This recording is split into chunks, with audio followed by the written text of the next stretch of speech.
Hello friends, welcome to tutorials academy. आज के session में मैं डिस्कस करूंगी कि यूजीसी नेट पेपर 1 की प्रिपरेशन के लिए आपको क्या क्या पढ़ना है और कैसे पढ़ना है। We will also analyse in detail the syllabus for it and we will also discuss the preparation strategy for the same. My name is Richa Bharti. I have qualified UGC NET 2 times and I have experience of 3 years in teaching. So let's quickly start with the session. Okay, so सबसे पहले हम लोग exam का pattern का एक overview को देख लेते हैं। तो यूजीसी नेट एग्जामिनेशन में paper 1 and paper 2 there are 2 papers. Paper 1 से हमारे there will be 50 questions in paper 1 and there will be 100 questions in paper 2, ठीक है। और हर एक क्वेश्चन 2 मार्क्स का रहेगा, तो टोटल हम पेपर 1 से 100 मार्क्स स्कोर कर सकते हैं। Total there are 300 marks. Okay, total 300 marks है। सो हमारा टारगेट होना चाहिए कि हम मैक्सिमम मार्क्स पेपर 1 में स्कोर कर सके, ठीक है। पेपर 1 में आप टारगेट रखिए कि आपको 80% ऑफ मार्क्स स्कोर करना है मिनिमम, ठीक है। आप इतना टारगेट लेकर के चलिए। ओके, पेपर 2 में बाय चांस अनफॉर्चुनेटली अगर कुछ मार्क्स आपके कम भी हो जाते हैं, तो पेपर 1 में अगर ज्यादा मार्क्स रहेगा तो इन टोटल जो मार्क्स होते हैं वो कंसीडर किए जाते हैं। सो पेपर 1 बहुत ज्यादा इंपॉर्टेंट है इस एस्पेक्ट से। अब एक बार सिलेबस की तरफ देख लेते हैं। जो पेपर 1 का सिलेबस है इसमें 10 यूनिट है और हर यूनिट से अप्रोक्सीमेटली 5 क्वेश्चन पूछे जाते हैं, ठीक है। तो ये जो 10 यूनिट है ये काफी डाइवर्स नेचर के हैं। हम लोग एक एक बार सारे यूनिट्स को देख लेते हैं। तो यूनिट 1 में हमारे पास है टीचिंग एप्टीट्यूड, ठीक है। इससे 5 क्वेश्चंस पूछे जाएंगे और इसमें इसके सिलेबस में हमें क्या क्या पढ़ना है।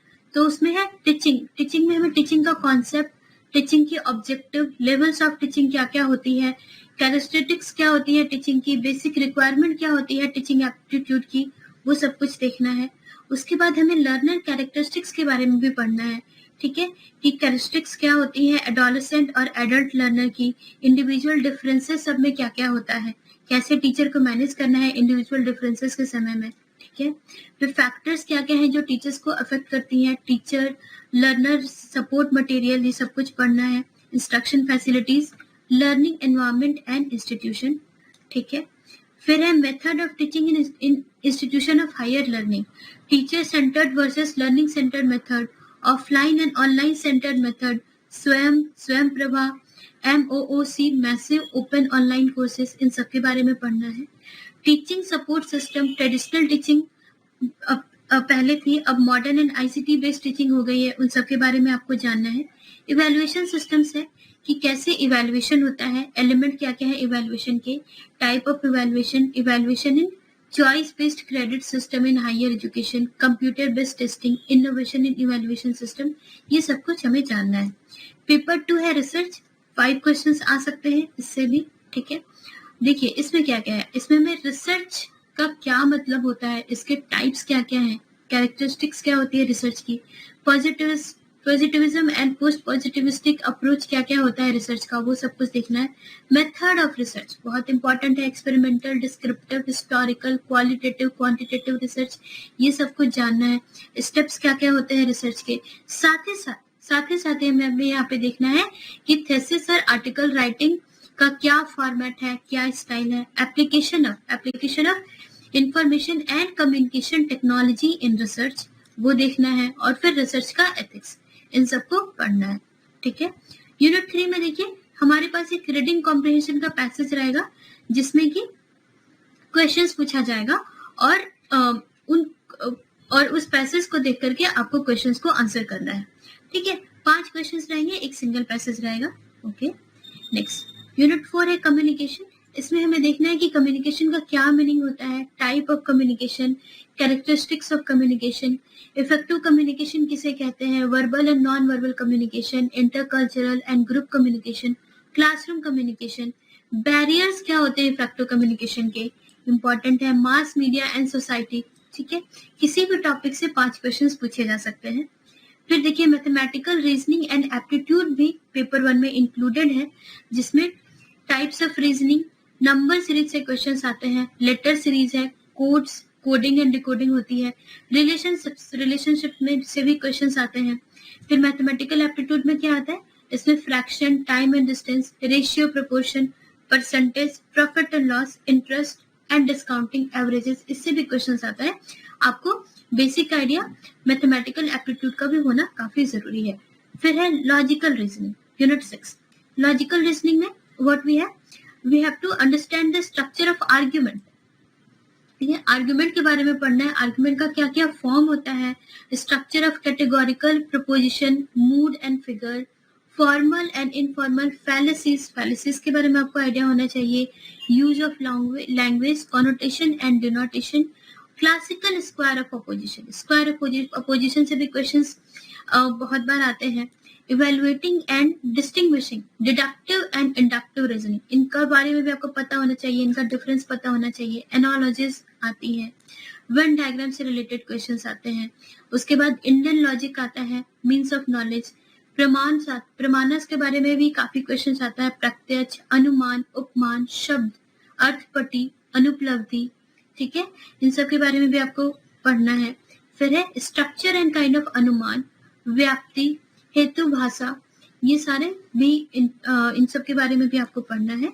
ठीक है, उसके बाद है यूनिट 7, उसमें डेटा इंटरप्रिटेशन करना होता है। तो उसमें हमें जानना है sources, acquisition and classification of data. ठीक है, क्वांटिटेटिव एंड क्वालिटेटिव डेटा के बारे में आपको थोड़ा आइडिया होना चाहिए। इसमें एक ग्राफिकल रिप्रेजेंटेशन रहेगा, बार चार्ट रहेगा, हिस्टोग्राम भी हो सकता है, pie chart, table chart, line chart, ये सब कुछ हो सकता है। और वहाँ पे डेटा मेंशन किया हुआ रहेगा, तो आपको डेटा इंटरप्रेट करके मे बी न्यूमेरिकल हो, ठीक है, या फिर कैलकुलेटिव हो, आपको जो भी ग्राफिकल रिप्रेजेंटेशन होगा उससे क्वेश्चंस को सॉल्व करना होगा। There will be 5 questions. Okay, next है क्वेश्चन यूनिट 8, वो है इंफॉर्मेशन एंड कम्युनिकेशन टेक्नोलॉजी। उसमें आपको बहुत सारे इस यूनिट में एब्रिविएशंस है, टर्मिनोलॉजीज है काफी सारी, वो सारी टर्मिनोलॉजीज के बारे में पता होना चाहिए, टर्मिनोलॉजीज का आपस में डिफरेंस क्या है वो सारा पता होना चाहिए। ठीक है, बेसिक कॉन्सेप्ट का आइडिया होना चाहिए about internet, intranet, email, audio and video conferencing. Okay, और हायर एजुकेशन में क्या क्या डिजिटल इनिशिएटिव्स लिए गए हैं, ठीक है, उनका क्या इम्पैक्ट है, एप्लीकेशंस है, वो सब आपको पढ़ना है। आईसीटी एंड गवर्नेंस में क्या एप्लीकेशन है आईसीटी का, उसके बारे में पढ़ना है। ठीक है, यूनिट 9 क्या है, यूनिट 9 है पीपल, डेवलपमेंट एंड एनवायरमेंट। इसमें हमें क्या क्या पढ़ना है, development and environment, millennium development and sustainable development goals. Millennium development goals भी है and there are sustainable development goals also, तो both of them are very important, आपको पढ़ना है। ह्यूमन एंड एनवायरमेंट इंटरैक्शन में क्या क्या आता है, एंथ्रोपोजेनिक एक्टिविटीज क्या क्या होती है और उनका इम्पैक्ट क्या होता है एनवायरमेंट में। ओके, एनवायरमेंट इश्यूज क्या क्या अभी है current, local, regional and global, air pollution, water pollution, soil pollution, noise pollution, इन सब के बारे में आपको पढ़ना है। ठीक है, impact of pollutants and human health, type of diseases, इन सब के बारे में पढ़ना है आपको। Natural and energy resource, solar, wind, soil, hydro, geothermal, biomass, nuclear and forest, इन सब के बारे में आपको पढ़ना है। ठीक है, नेचुरल हजार्ड्स, उनका मिटिगेशन स्ट्रैटेजी क्या होगा। उसके बाद है environment protection act, national action plan on climate change, international agreement, Rio summit, Kyoto protocol, Paris agreement, international solar alliance, बहुत इंपॉर्टेंट है, इन सबसे भी क्वेश्चंस काफी बार आए हैं यूजीसी नेट एग्जामिनेशन में। एंड देन एट लास्ट जो 10th यूनिट है वो है हायर एजुकेशन सिस्टम। ठीक है, इसमें हमें क्या क्या पढ़ना है, इसमें हमें देखना है कि हायर लर्निंग और एजुकेशन जो है वो इंसेंट इंडिया में किस किस इंस्टीट्यूशन से होती थी। ठीक है, उसके बाद देखना है कि इवोल्यूशन कैसे हुआ है हायर लर्निंग एंड रिसर्च का इंडिपेंडेंस के बाद। फिर oriental, conventional and non conventional learning programmes क्या क्या है इंडिया में। ओके, फिर professional, technical and skill based education जो है वो इंडिया में कैसे कैसे होती है। वैल्यू एजुकेशन का क्या मतलब है, एनवायरमेंट एजुकेशन कैसे हो सकता है, पॉलिसीज क्या क्या है हायर एजुकेशन की, गवर्नेंस एंड उनका एडमिनिस्ट्रेशन, ये सब कुछ हमें पढ़ना है। तो these are the 10 diverse unit of paper 1 of UGC NET examination. ठीक है, तो अब देखिए अब हमारी स्ट्रैटेजी क्या होगी पढ़ने की। तो सबसे पहले गो वेल थ्रू सिलेबस। आप एक बार सिलेबस को देखिए, पढ़िए, समझिए कि आपको क्या क्या पढ़ना है, ठीक है। उसके बाद आप एक बार प्रीवियस ईयर के एमसीक्यूज को चेक कीजिए, प्रीवियस ईयर का पेपर डाउनलोड कीजिए, सारे questions just go through it once, ठीक है। समझिए पैटर्न क्या है क्वेश्चन का, राइट, आप फैमिलियर हो जाएंगे। उसके बाद आप अपनी प्रिपरेशन स्टार्ट कीजिए। आप बेसिक और हर यूनिट का बेसिक कॉन्सेप्ट को क्लियर करना और उस तरीके से समझना सीखना सबसे ज्यादा जरूरी है। तो बेसिक कॉन्सेप्ट का आपको स्ट्रेंथन होना बहुत जरूरी है। तो आप एक एक करके सारी यूनिट्स को पढ़ना स्टार्ट कीजिए। जहां भी आपको लगे कि आपको नोट्स बनाना है, आप नोट्स बनाइए, इंपॉर्टेंट पॉइंट्स नोट कीजिए, सीखने की कोशिश कीजिए, ठीक है। उसके बाद क्या है, उसके बाद आपको practice is the key, practice करना है, ज्यादा से ज्यादा एमसीक्यू को प्रैक्टिस करना है, ठीक है। टेस्ट सीरीज ज्वाइन कीजिए, प्रैक्टिस कीजिए, ठीक। और उसके बाद प्रैक्टिस के बाद आप जरूर से प्रीवियस ईयर क्वेश्चन पेपर भी आप दोबारा आप अटेम्प्ट कीजिए। और उसके बाद जहां भी आपका स्कोर नहीं आ रहा है या फिर स्कोर गलत हो जा रहा है तो आप एनालाइज कीजिए। बहुत ज्यादा जरूरी है एनालाइज करना। आप एनालाइज कीजिए, आपके जो भी डाउट हो रहा है उसको क्लियर कीजिए। जहां भी आपको कंफ्यूजन है, एम्बिग्विटी है, सारा कुछ क्लियर कीजिए और अपने कॉन्सेप्ट को दोबारा से स्ट्रेंथन कीजिए। Okay, and we are wishing everybody who is preparing for UGC NET paper 1 examination all the very best.